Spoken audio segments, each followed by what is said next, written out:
राधे राधे। मेरा नाम है निकिता शर्मा और आप सभी का स्वागत है इस नई वीडियो में। आप सभी को दशहरे की बहुत बहुत शुभकामनाएं। दशहरा, जिसे विजयदशमी या बंगाल में बिजोय भी कहा जाता है, 9 दिवसीय नवरात्रि समारोह की परिणति है। यह एक त्योहार है जो श्री राम द्वारा रावण, उसके पुत्र मेघनाथ और भाई कुंभकर्ण के वध का प्रतीक है। इसे बुराई पर अच्छाई की जीत के रूप में देखा जाता है।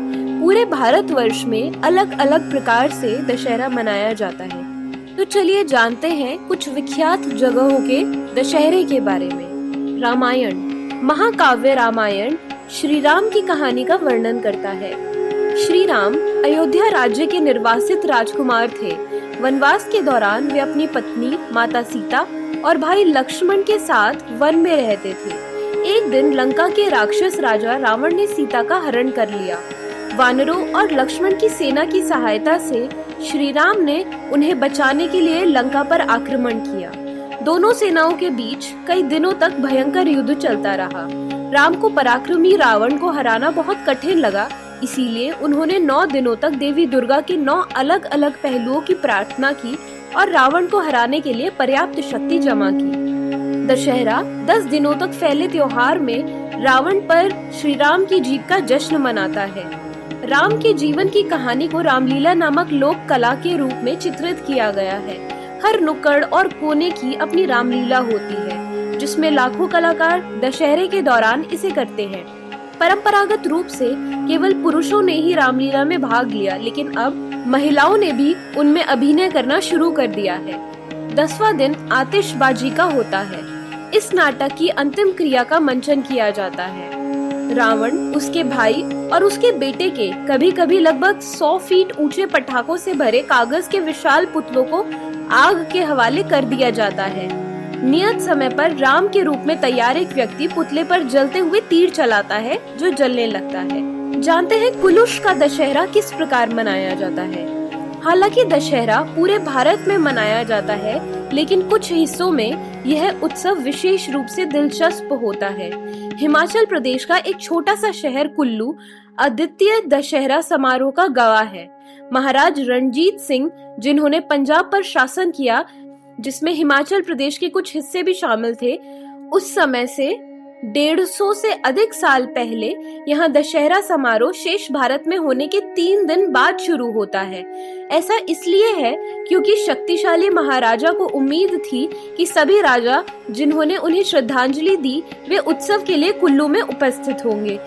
ये शासक अपने राज्यों में उत्सव सप्ताह होने के तुरंत बाद चले जाते थे और कुल्लू के लिए प्रस्थान करते थे। चूँकि उन्हें पहुंचने में 3 दिन लगे, इसीलिए यह प्रथा स्थापित हुई और तब से जारी है। पहाड़ों के लोगों का जीवन आकर्षक मिथकों से भरा है, जो उनके मानव देवताओं के अस्तित्व को प्राकृतिक परिवेश से जोड़ता है। सुंदर और कठोर वैकल्पिक रूप से दशहरे के समय यदि मनुष्य मनाते हैं, तो क्या देवता भी आनंदित नहीं होंगे और उनका वार्षिक पुनर्मिलन नहीं होगा।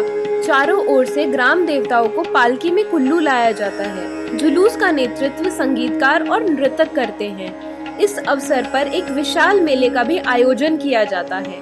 लोगों के लिए यह एक अच्छा अवसर है कि वे आने वाले समय में कड़ाके की सर्दी के लिए अपने सामान खरीद ले और स्टॉक कर ले, क्योंकि त्योहार के 1 महीने के भीतर ही बर्फ के कारण अधिकांश स्थान दुर्गम हो जाते हैं। जानते हैं मैसूर के भव्य दशहरे के बारे में। दक्षिणी राज्य कर्नाटक के मैसूर में समारोह एक अनूठा मोड़ लेता है। रावण के पुतले जलाने के बजाय 5 जानवरों, एक मुर्गा, एक मछली, एक भेड़ का बच्चा, एक केकड़ा और एक भैंस की बलि दी जाती है। दशहरा मैसूर में एक शाही उत्सव है। मैसूर के लोग भी दुर्गा पूजा मनाते हैं। वे दुर्गा द्वारा महिषासुर की हत्या को चिन्हित करते हैं, जो मिथक के अनुसार उन हिस्सों में रहता था।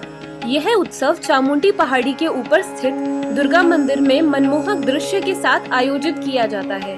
दुर्गा शाही परिवार की कुल देवता मानी जाती है। सजे धजे हाथियों, दरबारियों और दरबारी प्रतीकों का एक शाही जुलूस मंदिर तक जाता है, जिसे त्योहार के लिए शानदार ढंग से सजाया जाता है। मंदिर पहुंचने पर देवी की पूजा अर्चना की जाती है। यह आयोजन भारत और विदेशों से कई पर्यटकों को आकर्षित करता है। लेकिन इसमें शामिल खर्चों को देखते हुए यह एक शाही मामला रहा है। हाल ही में मैसूर के शाही परिवार की स्थिति में गिरावट के साथ इस त्योहार ने अपनी कुछ पारंपरिक चमक खो दी है। जानते हैं तमिलनाडु के बोम्मई कोल्लू के बारे में। तमिलनाडु में धन और समृद्धि की देवी लक्ष्मी, विद्या और कला की देवी सरस्वती और शक्ति दुर्गा की पूजा की जाती है। यहाँ और आंध्र प्रदेश और कर्नाटक में परिवार विशेष रूप से निर्मित सीढ़ियों पर गुड़िया, जिसे बोम्मई कोल्लू भी कहा जाता है, उसकी व्यवस्था करते हैं। वे दियों और फूलों का विस्तृत फैलाव भी तैयार करते हैं। सरस्वती पूजा का दिन किसी भी व्यक्ति के लिए विशेष खुशी का दिन होता है। जिसे स्कूल, कॉलेज या किसी भी परीक्षा की पढ़ाई करनी होती है, उस दिन पुस्तकों को विद्या की देवी के सामने रखा जाता है, इस आशा के साथ कि पुस्तकों का स्वामी अच्छा करता है और उस दिन किसी को पढ़ना नहीं चाहिए। केरल में भी विजयदशमी बच्चों के लिए शास्त्रीय नृत्य और संगीत में अपनी शिक्षा शुरू करने और अपने शिक्षकों को श्रद्धांजलि देने का एक शुभ अवसर है। मैं आशा करती हूँ कि आपको इस वीडियो के द्वारा विजयदशमी के बारे में कुछ जानकारी जरूर मिली होगी। अगर आपको ये वीडियो पसंद आई तो प्लीज इसे जरूर लाइक, शेयर एंड सब्सक्राइब करें और अपने विचार कमेंट सेक्शन में जरूर बताएं। आप सभी को दशहरे की बहुत बहुत शुभकामनाएं।